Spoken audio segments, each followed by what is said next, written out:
I bet you didn't know how different banking systems can be. The money tree, a look at how we bank. Yo, money makes the world go round, right? It's the lifeblood of our daily lives. We all know it. From that morning coffee to paying rent, we need cash to flow. It's essential for our everyday needs and wants.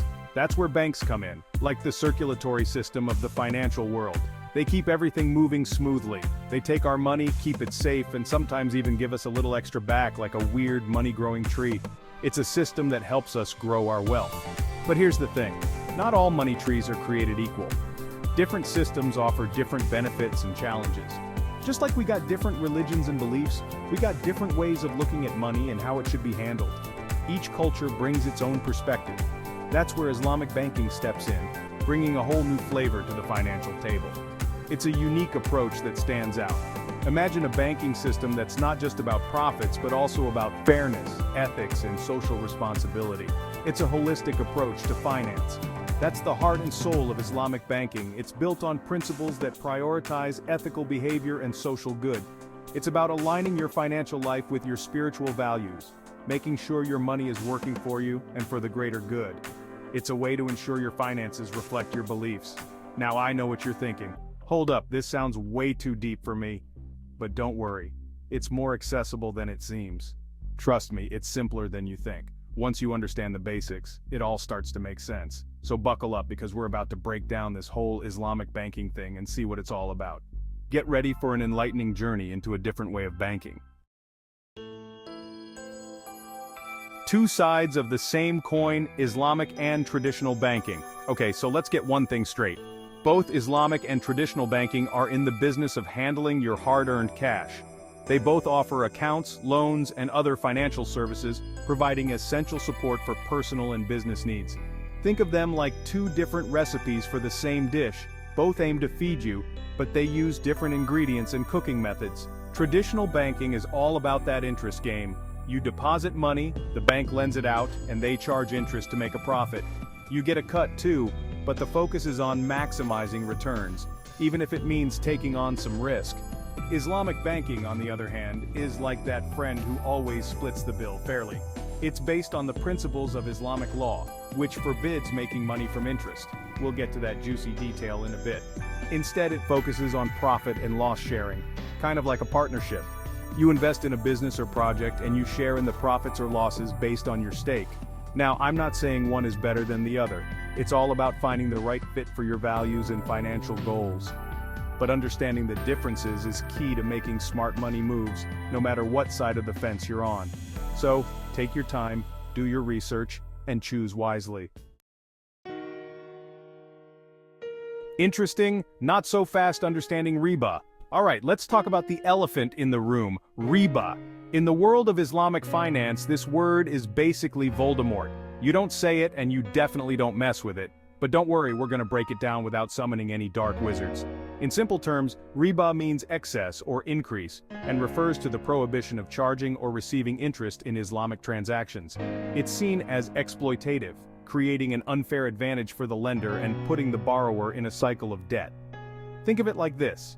You lend someone $100, and they have to pay you back 110. Where did that extra 10 come from? Did they earn it through hard work or a legit business deal? Nope, it's just magically appeared because of the passage of time. That, my friends, is a big no-no in Islamic finance. Instead of relying on interest, Islamic banking promotes risk sharing. It's all about tying financial transactions to real assets and economic activities, making sure everyone involved is sharing both the rewards and the risks. This approach ensures that the financial system is more equitable and just, aligning with the ethical principles of Islam.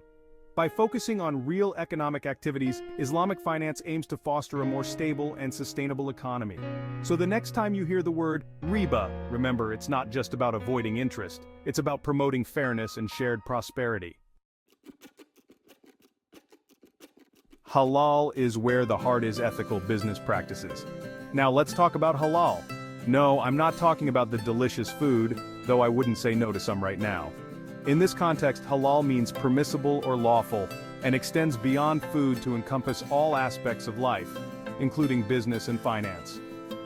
For a business to be considered halal, it needs to be down with Islamic principles. This means no dealing in alcohol, gambling, pork, or anything else considered haram, forbidden. It's about running an ethical and socially responsible business that benefits not just the owners but the community as a whole. Islamic banking is all about supporting these halal businesses. It's like their financial wingman, providing funding and investment opportunities that align with their values. This focus on ethical investing is attracting a growing number of people who want their money to make a positive impact on the world. Section 5. A ripple effect, Islamic banking's global impact. Hold on tight, because Islamic banking ain't just some niche market anymore. It's gone global, baby. We're talking billions of dollars flowing through this system, impacting economies all over the world. From Malaysia to the UK, Islamic banks are popping up like mushrooms after the rain. They're attracting investors who are looking for ethical alternatives to traditional banking, and are particularly appealing to Muslim-majority countries looking for financial systems that align with their beliefs. This growth spurt is having a ripple effect on the global economy. It's promoting financial inclusion by providing services to communities that have been underserved by traditional banks. It's fostering economic development by investing in infrastructure projects, small businesses, and socially responsible ventures. Section 6. The future is green, sustainable finance in Islam. Now let's talk about the environment, because even in the world of finance, we can't ignore Mother Nature. And guess what? Islamic finance has a thing for sustainability too. See, taking care of the planet is a big deal in Islam. It's all about preserving the natural world for future generations and living in harmony with the environment. And this eco-consciousness, it's seeping into Islamic finance big time. We're talking about green bonds, Islamic microfinance, and investments in renewable energy projects. Islamic banks are becoming key players in the sustainable finance game, attracting investors who want their money to grow alongside a healthier planet. Section 7. Challenges on the horizon, navigating growth and regulation. Now, don't get me wrong, it ain't all sunshine and roses for Islamic banking. This financial system is still finding its footing in a world dominated by traditional banking. And like any growing sector, it faces its fair share of hurdles. One of the biggest challenges is the need for clear and consistent regulations. Since Islamic banking operates on principles different from conventional finance, it requires its own set of rules to ensure transparency, stability, and fair play. Then there's the issue of standardization. Right now, different countries have different interpretations of Islamic financial principles, which can create confusion and make it tricky to compare products and services across borders. Section 8. Bridging the gap, fostering understanding and collaboration. So how do we tackle these challenges? Well, it all starts with communication and collaboration. We need to build bridges between the Islamic finance world and the rest of the global financial system. This means promoting dialogue and knowledge sharing between Islamic and traditional financial institutions. It means developing educational programs that train a new generation of experts in both Islamic finance and conventional banking, and most importantly, it means breaking down stereotypes and misconceptions that exist on both sides. The more we understand each other's perspectives, the better equipped we'll be to work together and create a more inclusive and sustainable financial future. Section 9. A world of opportunity. The promise of Islamic finance. Look, the world of finance can be a cutthroat jungle full of sharks and shady deals, but Islamic banking offers a different path, one based on ethics, fairness, and shared prosperity. It's a breath of fresh air in a system that often feels rigged against the little guy, and it's gaining traction globally as more and more people seek financial solutions that align with their values.